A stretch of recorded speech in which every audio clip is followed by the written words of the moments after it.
कुआं ठाकुर का, पानी ठाकुर का, फिर अपना क्या। इस ठाकुर को मारो जो हमारे अंदर है। कुएं में कितना पानी है अभी? बहुत पानी है, बहुत पानी है, इतना पानी है कि हम लोग सबको।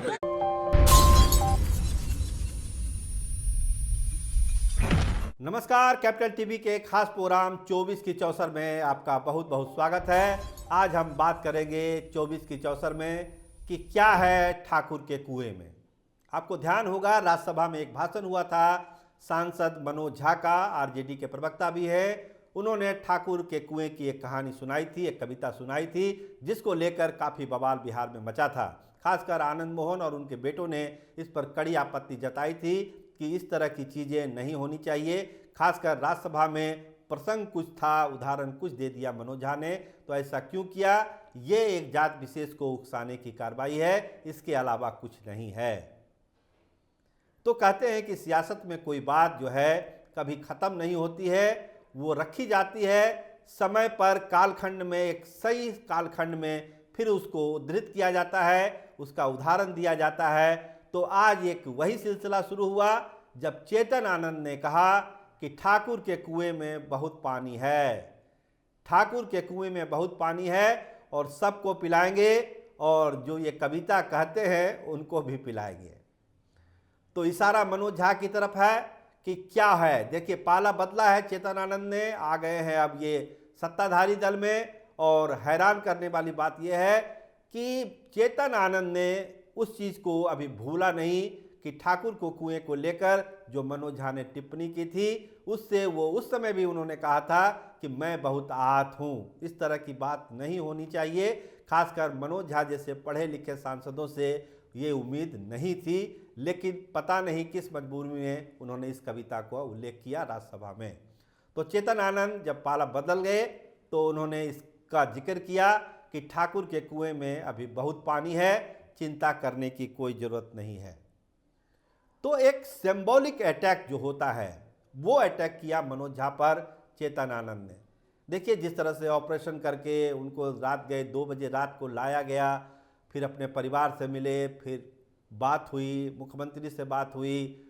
बताया जाता है कि नीतीश कुमार की जो टीम थी उन्होंने आनंद मोहन के करीब करीब परिवार के हर सदस्यों से बात की, उनके रिलेशन में भी बात हुई कि चेतन आनंद को उस पाले में नहीं रहना चाहिए, चेतन आनंद को इधर आना चाहिए, जो राजनीतिक चीज़ें हैं, इच्छाएं हैं, उसका ध्यान रखा जाएगा। तो इन सारी चीज़ों के ऑपरेशन के बाद चेतन आनंद ने फिर इधर आने का फैसला किया, और आज वो नीतीश कुमार के साथ खड़े थे जब स्पीकर वाली वोटिंग थी और जब विश्वास मत वाली वोटिंग थी, दोनों में वो खड़े शामिल हुए नीतीश कुमार के साथ।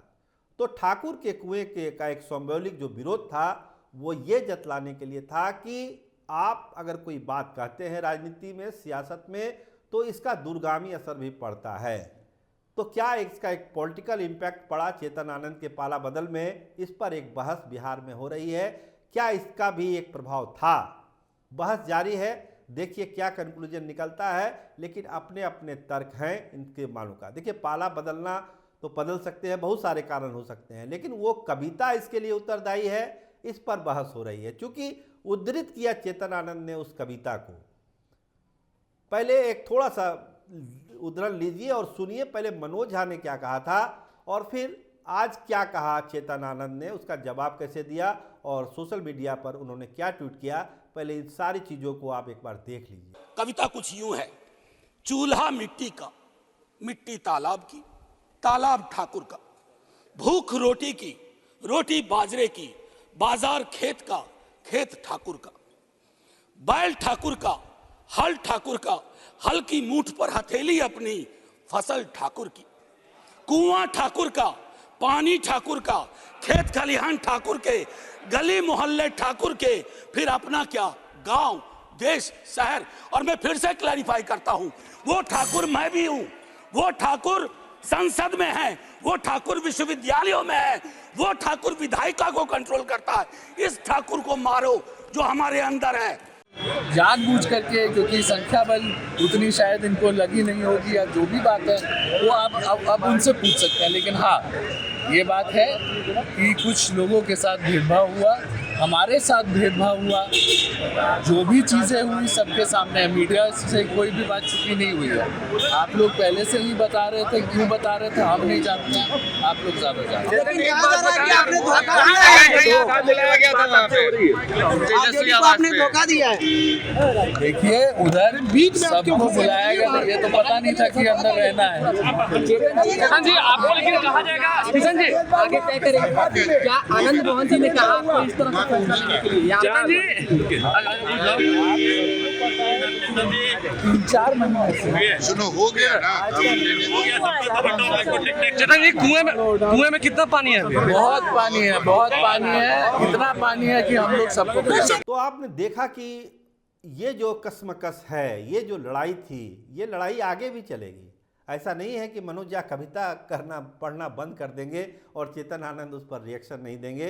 दोनों एक ही इलाके से आते हैं, अलग चीज़ है, लेकिन जो विचारधारा के लेवल पर जो बात होती है, जो भाषा के लेवल पर बात होती है, उस पर जब लड़ाई छिड़ी पिछले बार, तो यही कहा गया कि इस तरह की चीज़ें नहीं हो तो ज़्यादा अच्छा है।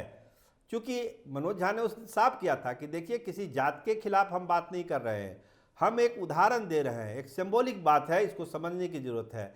लेकिन सियासत है, रंग, बहुत सारे रंग चढ़ जाते हैं, अच्छी अच्छी चीज़ों पर ऐसे रंग चढ़ जाते हैं कि वो बेरंग हो जाता है, उसका मज़ा कुछ अलग हो जाता है, उसके मायने कुछ अलग निकाल लिए जाते हैं। तो ठाकुर के कुएं वाली कहानी में भी वही हुआ, कविता में वही हुआ। बात कुछ थी, बात कुछ निकल गई, उस पर अलग रंग चढ़ गया, उस पर सियासत का रंग चढ़ गया, सियासत हो गई। तो आज उसी कालखंड की बात कही चेतन आनंद ने कि ठाकुर के कुएं में पानी बहुत है, हम पिलाएंगे, सब लोगों को पिलाएंगे, चिंता मत करिए। और इस पाला बदल के बाद ये भी साफ हुआ कि अगर उदाहरण कोई दिया जाएगा इस सब चीज़ों का, तो इसका नुकसान बहुत होता है, इसको आप हल्के में नहीं ले सकते हैं। कोई विधायक अगर अपना दिल बदलता है, मन बदलता है, तो बहुत सारी चीज़ें उसके जहन में होती है।